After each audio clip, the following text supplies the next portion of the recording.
waxaa jiray qol aan wax iftiima lahayn dhiig badanna oo gudihiisa ku daatay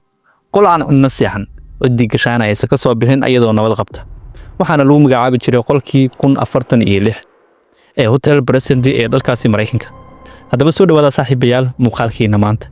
ayaynu uga hadli doonaa sheekadan oo ahayd mid aad u la yaab badan taas oo mugdi badan oo ku qarsanaa aysan jirin ilaa iyo hadda wax raad ah ama cadeyna oo laga helay sida ay u dhacday dhacdadan oo ah mid aad u la yaab badan ayaynu muuqaalkiina uga hadli doonaa fadlan ku soo dhawow channelkeena Xasan Seif Dheere waa anigu Xasan Seif Dheere haddaba saaxiibayaal sheekadani waxay ku bilaabanaysaa taariikhdu markay ahayd Janaayo labadeedii sanadii 1935 nin ujiisu ahaa mid caadi ah laakiin dhaqankiisu oo ahaa mid shaki badan abuura ayaa yimid Hotel President oo ku yaala dalka Mareykanka waxa uu sheegay inuu magaciisa la yiraahdo Ronaldo balse markii dambe ayaa la ogaa doonaa in magacaasi uu yahay mid been abuur ah waxa uu dalbaday qol waxa uu rabay meel raqiis ah oo ay dad badan imaanin waxa uu watay boorso yar oo ay ku jirto buraashka ilkaha iyo shukumaan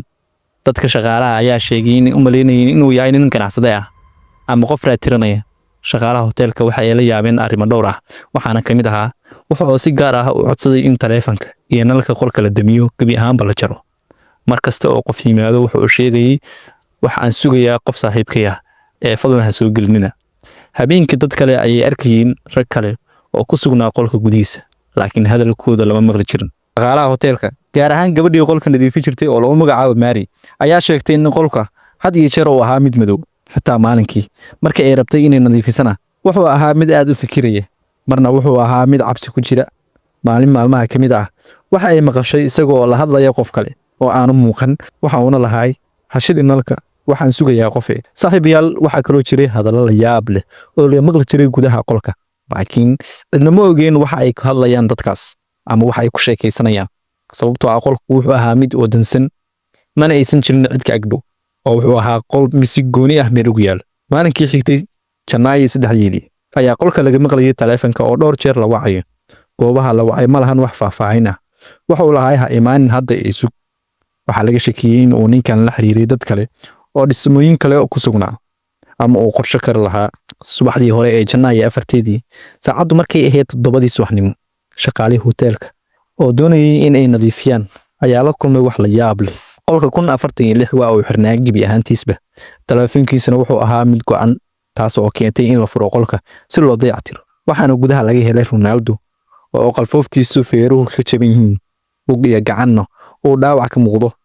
dhiigga uu ka daadanayo madaxa laga garaacay oo si arxan darro ah loo dilay laguna xiray fiilada taleefanka isagoo lagu garaacay markii la weydiiyay waxa dhacay waxa uu yiri waa qof aan garanayo qofka sidan ii galay markii la weydiiyay cidda uu yahayna inuu sheego qofkaas haddana wuxuu ku celiyay in aysan jirin wax cid ah oo dishay ama wax qof ah oo dilay arrintaas oo keentay in laga shakiyo ninkan isla markiiba waxa loola cararay isbitaalka wax yar kadibna waa uu geeriyooday Ronaldo laakiin waxa ugu la yaab kadan waxay tahay ma jirto wax cid ah oo cadeyn ka haysan ninkan iyo sababta uu dhintay cid sheegi karta ma lahan oo qolka kaligiis ayuu ku jiray mana la arkin cid u soo galaysa kaliya waxa la maqlay waxay ahaayeen codad hoose oo aan la fahmi karin oo qolka ka dhex hadlaya sida caadiga ahayd ee la wada filayay waxa imaaday booliskii iyo sirdoonkii waxayna bilaabeen baaritaan waxaana la ogaaday magaca Ronaldo inuu ahaa mid been abuur ah waxaana laga waayay diiwaanka muwaadiniinta Mareykanka faraha ninkan laga qaaday wax raad la xiriira oo dambiye hore ah lama helin mana jirin qof sheegtay inuu yaqaan ninkan warbaahinta ayaa kiiskan si weyn u faafisay laakiin qofna ma imaanin si uu u aqoonsado meedka balse markaas waxa dhacay wax la yaab leh haddaba saaxiibayaal qof aan la garanayn ayaa wacay xabaalihii magaalada isagoo codsaday in Ronaldo si sharaf leh loo aaso waxa uu soo dhiibay ubax iyo lacag haddaba markii baaritaan lagu sameeyay qofkaas asagana sidoo kale wax raad ah laga helin kiiskan ayaa ah mid ilaa iyo haatan aysan jirin cid ah qaatay oo ku daboolayeen mugdi iyo waxyaabo badan oo la garanayn haddaba saaxiibayaal muuqaalkiina maanta halkaas ayaynu ku sameynaa fadlan haddii aad nala soo gaartay ilaa iyo dhamaadka inuu soo biiro oo ka mid noqo asxaabta nagu xiran السلام عليكم ورحمة الله.